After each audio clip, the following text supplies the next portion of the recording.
Hey everyone, welcome back to Travel Tuesday. So today we're going to take a break from journeying to sites in the biblical world and introduce you to another avenue of engaging the lands of the Bible, namely food.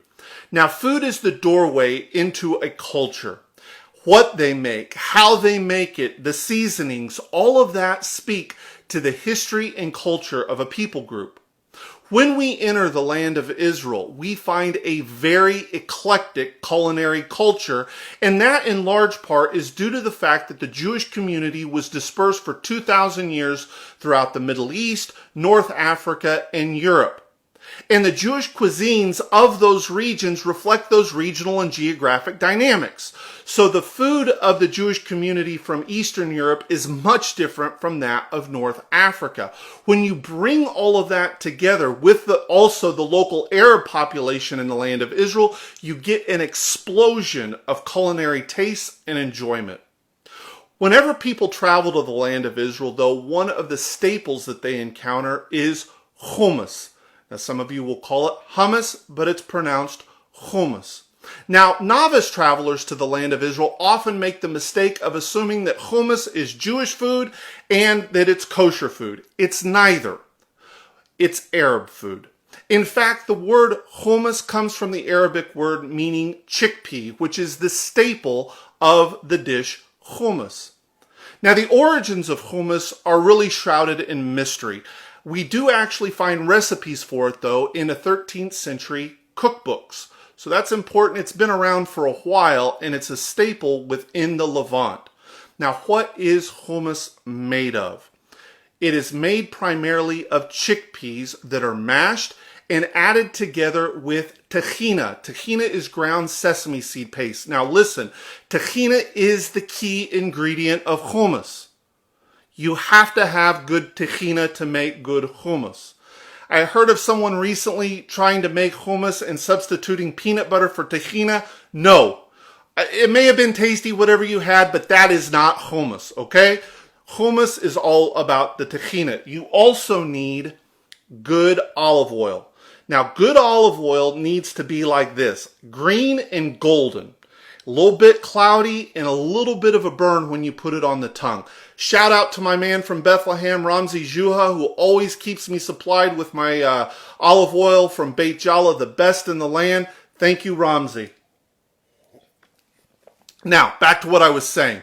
You need chickpeas, you need tahina, you need olive oil, you need lemon, you need garlic, you need salt. Those are the key ingredients of hummus. Now, for my people from the United States, you do not put sun-dried tomatoes in hummus. No, no, no. Hummus is also not supposed to be there as a little spread that you put on carrots and celery and stuff like that. No, stop. You're killing me. Hummus should be served warm. And if you can't eat it with pita, and for my gluten-free friends like myself also, who don't want to eat it with peanut, you should be able to eat it with a fork and it just melts in your mouth. That's good hummus. Many people that travel to Israel, they get the hummus from the hotels and they think, wow, this is the greatest thing ever. No, that's also not good. That stuff is manufactured and it's really, frankly, gross. So today I want to introduce you to my 3 favorite hummus places in Jerusalem. Now, for my friends from Israel, I'm going to tell you the best hummus in all of Israel is in Jerusalem. Don't talk to me about Akko. Don't talk to me about Jaffa. It's in Jerusalem. My Jerusalem people back me up here. Now, I want to introduce you to my 3 favorite. Everybody has their own, but I think these are 3 of the best. The first one that I want to talk about is not necessarily what is my favorite, but it's very popular. It's a place called Lina. It is a place just for hummus in the old city of Jerusalem. It's very near the 8th station on the modern Via Dolorosa. The hummus is good. They have places to sit. They have different types of hummus with pine nuts, with olive oil, with ful, which is a paste made out of fava beans. The hummus here is very good. But as I said, it's not my favorite.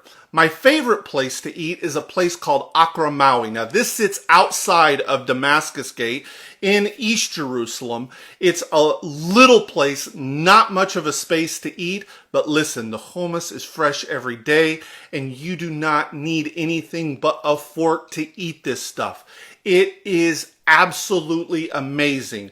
Again, it's a place primarily for hummus. They also have falafel balls. They'll bring you the salads and things like this, but Akramawi, in my opinion, is the best hummus I've ever put in my mouth.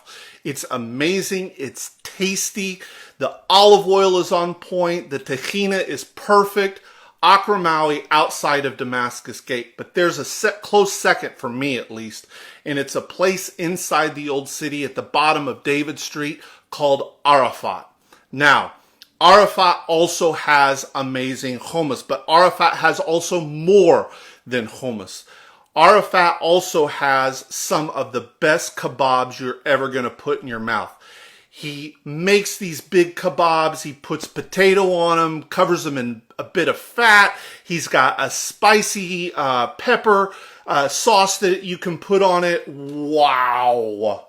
It's amazing. Now, for those of you that like things like stuffed spleen and brain and kidneys, he has all that stuff too. I don't touch that stuff. I go to Arafat for the hummus, which is amazing. Great hummus.